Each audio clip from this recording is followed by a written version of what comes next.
Welcome back. Today we're going to talk about the Yanyin Canon Pro. So from the box you can kind of see this is a hybrid. It is a 10mm LCP dynamic driver, 6 balanced armatures. It is high fidelity. And this is what it looks like up close. So actually quite attractive shell. I would say it's quite traditional looking except for the 2 switches over there and kind of the vent that's a little bigger than what maybe you see in other ones. But this is a really nice kind of resin style shell. It does say Canon Pro on it, and it does have a little glitz or sparkle on the faceplate as well to catch your eye. This is the box. The cable is actually quite nice, very similar to a high purity copper that you might get from your upgrade store. So it is a very nice 4-core copper style, bright copper style cable with kind of connectors that you may have seen before as well. You do get this case also, and there are some tips which I don't have here, but we'll jump into it. There's kind of things to cover with this one. So we'll start with the graph, and if tuning is a preference, I kind of wanted to talk about these 2 preferences that are, I think on paper, people look at Odyssey, it's a talked about hybrid set, and kind of recently gets kind of a lot of talk about it. And then there's Canon Pro, another hybrid set. And while the driver configurations may be slightly different, on paper, they are kind of slightly the same or very similar. But there's very important differences, and those differences will really align to your preferences or not align to your preferences, depending on which set you're looking at. And we'll kind of talk about the preferences kind of right here, the mid bass, this ear gain, upper mid area, and then how they carry out the treble. I think those are the 3 differentiation points on these 2 sets. So the sub bass, not all that far on each set. They're quite similar. On Odyssey, which is in the blue, you can kind of see the blue actually carries through a little bit more mid bass. And when I talked about Odyssey, I talked about the balance of it and how it had a really nice bass to treble balance, because there is a decent amount of sub bass and there is an equal amount of mid bass. You get kind of a nice glide on the lower side. When we look at Canon Pro, you kind of see they have a little bit more sub bass and then do a tuck on the mid bass. And this is the 1-1 version, or the 1-1 setting on the switches. So this is, I think, the highest mid bass you're going to get. From here, they actually drop down a little bit lower. And again, this is very much a preference. Either you like a mid bass tuck or you don't like a mid bass tuck. If you prefer it, if you prefer very clean, clear, a lot of clarity in the mids, Canon Pro is going to be more aligned to your preferences. If you like more of a balance of a sub bass to mid bass, kind of a lower foundation sound, that is going to be closer to Odyssey. And then when we get into the ear gain region over here, you can kind of see that they almost switch positions, right? So now we have Canon Pro rising a little bit earlier, and that is going to bring your vocals a little bit more forward. At higher volume, this is going to be a little bit thinner, but really you're thinking about how this mid-bass tuck right here plays with this little bit of forwardness. So this is a clean, clear move to kind of give you a lot of clarity right here. This is going to be a little bit more forward. It is going to sharpen your mids. So these 2 things are going to work kind of in tandem with each other for that style sound. It is going to be a very BA style sound, kind of thinner, sharper style vocals. That's what you're going to get on Canon Pro. Odyssey, again, had this nice glide to it, so kind of a thicker style vocal. It's going to carry a little bit more bass into it, and then you're going to get a much more relaxed rise through ear gain.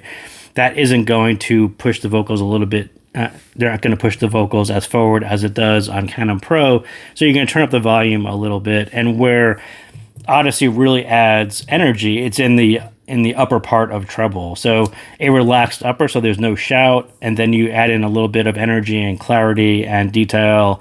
All the things that you're looking for in a hybrid kind of come later. And this kind of latent boost on the treble is one preference. That may not be everyone's preference. That is not what Canon Pro does. So Canon Pro, as I said, clean, clear mids with the tuck. Then you bring these a little bit forward so it sounds even sharper and quite detailed at lower volume.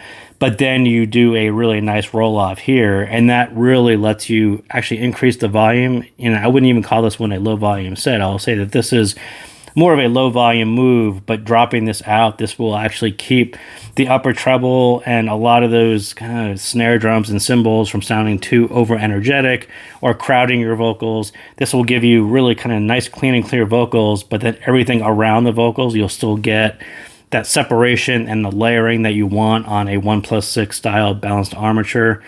So, you know, not quite the same preferences. I think some people who are really, I will talk about balanced armature people with Canon Pro because it's a 1+6. And this move here, you know, this kind of thinner note weight by doing the tuck, moving them a little bit more forward, these two just kind of bring out the more balanced armature timbre, and not necessarily in a bad way, but that sharpness and that speed and those fast transients that you're kind of expecting on a balanced armature, this kind of move actually kind of brings those forward.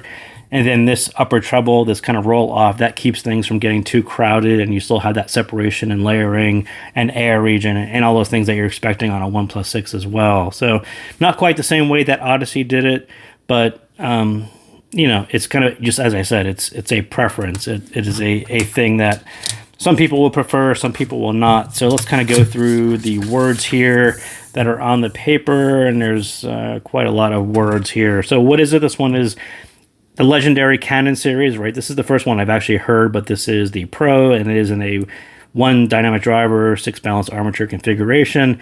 And I'll say that the elephant in the room on this one kind of right away is the $400 price. In 2025, it's kind of a stretch. That's a lot of money. When I talked about Odyssey right now is on sale during the spring sale for about $194. So, you know, paying almost double for a slightly different preference, that is kind of a stretch for me. So yeah, I think without a doubt, I think the price is going to be the hurdle, I think, is what I would call it. It's kind of up there for what it is. So as I talked about, Canon Pro versus Odyssey, I think Odyssey is actually the safer choice. I think the balance is generally more appealing because of the sub bass to mid bass and how that balances with the upper treble and where that lands on most music. I think that's a pretty safe tuning, especially if you have other hybrids. I think the way that Odyssey carries out its treble is actually very familiar. But I would pick Canon Pro if you're a balanced armature fan. Like I said, your preferences kind of lean more into the treble area. You're looking for a slightly more technical presentation. You are used to higher BA counts. And I think all of these things kind of come through on Canon Pro. I think Odyssey is a safer choice, and it's a really nice choice at $200. But at $400, when you're looking for a more technical presentation, something that sounds like a real hybrid with a high amount of resolve and all those things that you're going to get from 6 balanced armatures, I think Canon Pro actually does sort of justify the price in that respect. And it's just harder to find that at lower price points, and you probably can if you look hard. So, you know, I have mixed feelings on the price point. I think on one, it's justified because of how they handle the balanced armatures, but two, you know, it's just, to be honest, Odyssey is $194, and that is a really difficult thing to pass up because that's a great price for that set. So driver specified, do they specify the brands on these balanced armatures? I'll say no, they don't, but I am branded, gang. I do like Knowles and Sonians, but these do sound fine. They're not dry and one-dimensional as, you know, some of the cheaper balanced armatures. And to be honest, the bass is actually quite nice on this set, but this set is really for people who prefer balanced armature upper range and like to hear what balanced armatures can do and how they sound on their sources.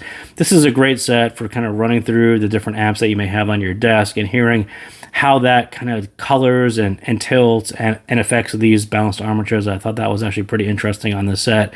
And again, kind of why I keep on talking about the technical presentation and how these balanced armatures set and how the set is for balanced armatures. It's actually a really cool set to play on different style amps for that simple reason. Tuning nitpick on this one, again, rising early at 1K, that makes for nice forward vocals, but also slightly thinner and can inherit more BA timbre at more volume, kind of as I talked about previously.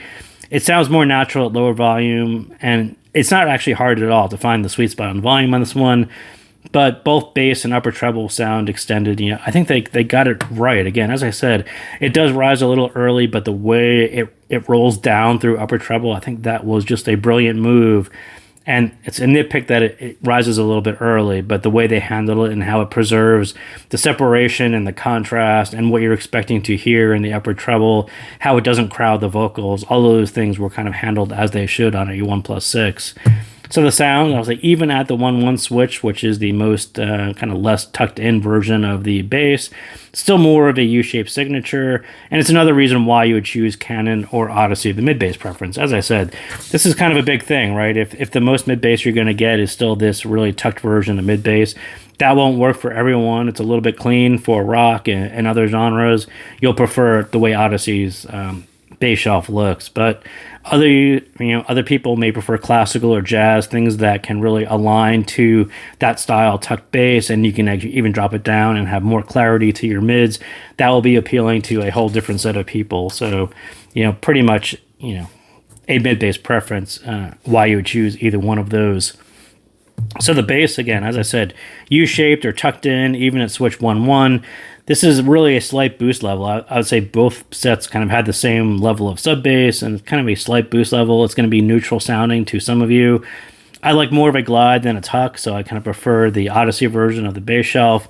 But in the context of the rest of this tuning, lots of clarity in the mids, I think the shelf is actually quite fine. You're not going to go into it surprised that there is a mid-bass tuck to it. Every switch position has a tuck to the bass, so that isn't going to be a surprise. You'll know that going into this set. The response, as a result of that, is punchy and fast enough to keep up with the BAs. There is some slight warmth to it, and it does add to the musicality of it, But at the other end of it, the rock is just going to be a little bit too clean, or pair it with a warmer style amp. And as I said, this one will kind of soak up the coloration of your amp quite well with these balanced armatures. It doesn't take much to add a little bit or a slight warmth to it from your amp to just make that bass shelf sound a little bit warmer, a little bit smoother, less tucked in than it is. And that's just an easy way to do it, as opposed to, you can actually do that with EQ as well. But, just try whatever you got on your desk and see how it plays well with Canon Pro. The mids, again, the focus is really going to be on those clean, clear, lots of clarity, lots of strong imaging, those U-shaped mids, all the benefits that you get from U-shape, which is all these things into the mid section. All those things come through on the Canon Pro. The way the upper treble drops off and the upper mid is forward, there is more of an emphasis in the vocals. Really nice presence, really nice dynamics. It sounds more mid-centric than it graphs, and I like it for that reason. Again, this is a really difficult one to look at the graph and figure out what's going on, and kind of why I say that these two look similar on paper, but not necessarily the same in sound.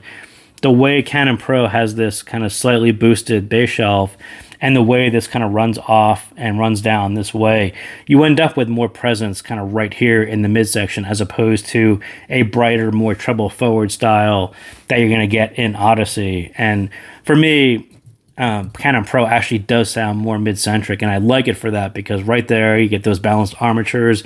They're kind of doing exactly what they are really good at. Very clean, clear, fast, sharp, really nice mids on balanced armatures, and I like that style. And if you could just get a little bit of warmth right here, this whole thing sounds quite natural. Again, at lower volume, it sounds more natural. This is actually a more forward, very present style upper mid.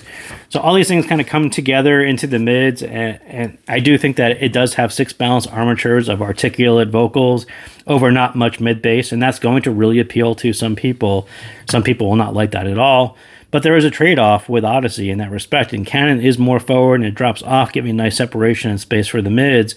Odyssey is more relaxed in that upper mid. It needs a little bit more volume, but it starts to lower earlier. And consider which you prefer, right?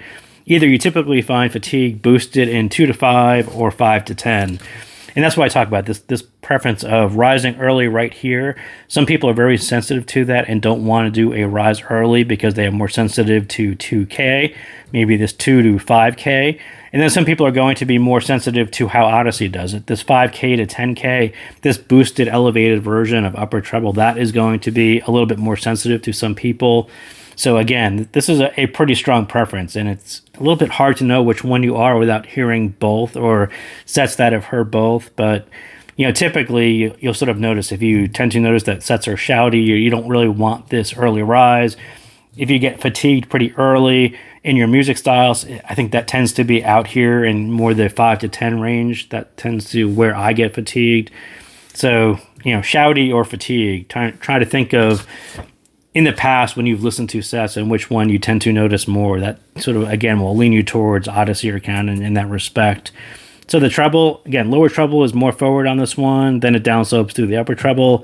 I wouldn't call it bright at all, but it will appeal to people who like their upper treble with a bit of energy out to air. Again, this one kind of extends in kind of a straight line. It does drop down at 10K to about where it should, right at the bottom of the mids, and then it kind of carries out through air, and that's kind of exactly what you would expect on a 1+6.